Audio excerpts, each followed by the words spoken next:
Hey guys, சிவாவோட கிச்சனில் இன்றைக்கி பார்த்தீங்கன்னா உடச்சி ஊற்றின முட்டைக்கறி தான் நம்ம செய்ய போகிறோம். ஃபஸ்ட்டு நம்ம வந்து ஸ்டவ் ஆன் பண்ணிவிட்டு ஒரு கடாய் வச்சுக்கலாம். கடாய் சூடு ஏறினதுமே நம்ம வந்து எண்ணெய் சேர்த்துக்கலாம். எண்ணெய் சூடு ஏறினதுமே 1/4 ஸ்பூன் சோம்பு சேர்த்துக்கலாம். 2 கிராம்பு, ஒரு சின்ன துண்டு பட்டை சேர்த்துக்கிறேன். இது கூடவே 2 வரமிளகாய் சேர்த்துக்கலாம். இதெல்லாம் நல்லா பொரிஞ்சதுமே 3 பெரிய வெங்காயம் நல்லா பொடியாக கட் பண்ணி வச்சுருக்கேன், அதை சேர்த்துக்கிறேன். கூடவே கொஞ்சமாக கருவேப்பிலை. வெங்காயம் நல்லா பொன்னிறமாக வர வரைக்கும் நல்லா நம்ம டீப்பாக ஃப்ரை பண்ணி எடுத்துக்கலாம். வெங்காயம் இந்தளவுக்கு பொன்வரவலாக வதக்கிக்கோங்க. அடுத்ததாக 1 ஸ்பூன் இஞ்சி பூண்டு பேஸ்ட் சேர்த்துக்கலாம். இது கூடவே 3 மீடியம் சைஸ் தக்காளி எடுத்து நீங்கள் மிக்சியில் போட்டு இந்த மாதிரி பேஸ்ட்டாக அரைச்சிக்கோங்க. அந்த பேஸ்ட்டை இப்போ நம்ம சேர்த்துக்கலாம். தக்காளி, இஞ்சி பூண்டு விழுது இது ரெண்டுத்தையும் நல்லா வதக்கிக்கோங்க.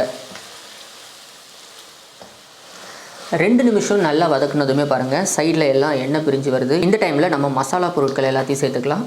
1/4 ஸ்பூன் மஞ்சள் தூள், 1/2 ஸ்பூன் கரம் மசாலா தூள், மிளகாய் தூள் 1/2 ஸ்பூன், 2 ஸ்பூன் மல்லித்தூள், தேவையான உப்பு. இது எல்லாத்தையும் நல்லா 1 நிமிஷத்துக்கு வதக்கிக்கலாம். நல்லா 1 நிமிஷத்துக்கு மசாலாவை எல்லாம் வதக்குனதுமே இப்போ தண்ணி சேர்த்துக்கலாம்.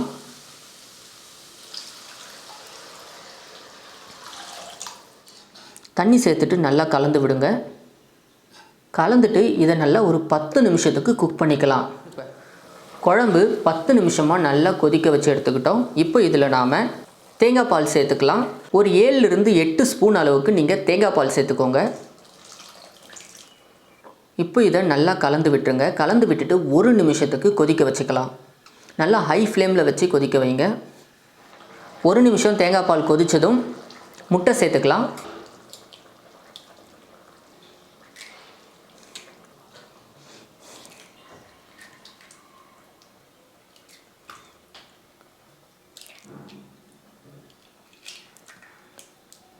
நாம் இப்போது 7 முட்டையை உடச்சி ஊற்றிருக்கோம். முட்டை வந்து உங்களுக்கு எவ்வளோ வேணுமோ அவ்வளோ உடச்சிக்கோங்க. முட்டையை உடச்சி ஊற்றுனதுக்கப்புறம் பார்த்தீங்கன்னா நீங்கள் ஸ்டவ்வை வந்து லோ ஃப்ளேமில் வச்சுருங்க. லோ ஃப்ளேமில் வச்சுட்டு ஒரு தட்டு போட்டு மூடி 5 நிமிஷத்துக்கு இதை வந்து நம்ம குக் பண்ணிக்கலாம். பாருங்கள், முட்டை உடச்சி ஊற்றி 5 நிமிஷம் லோ ஃப்ளேமில் நம்ம வேக வச்சுருக்கோம். நம்ம ஊற்றின 7 முட்டையும் நல்லாவே வெந்திருக்கு.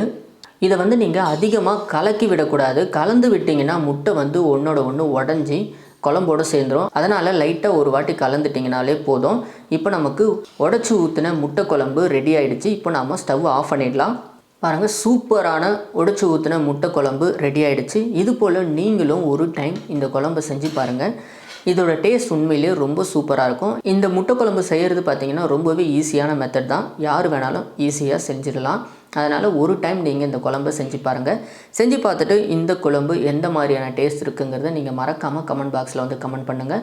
இது போல் நிறைய ரெசிபீஸை நம்ம தினமும் தொடர்ந்து பார்க்க இந்த சேனலை மறக்காமல் சப்ஸ்கிரைப் பண்ணுங்கள். தேங்க்யூ.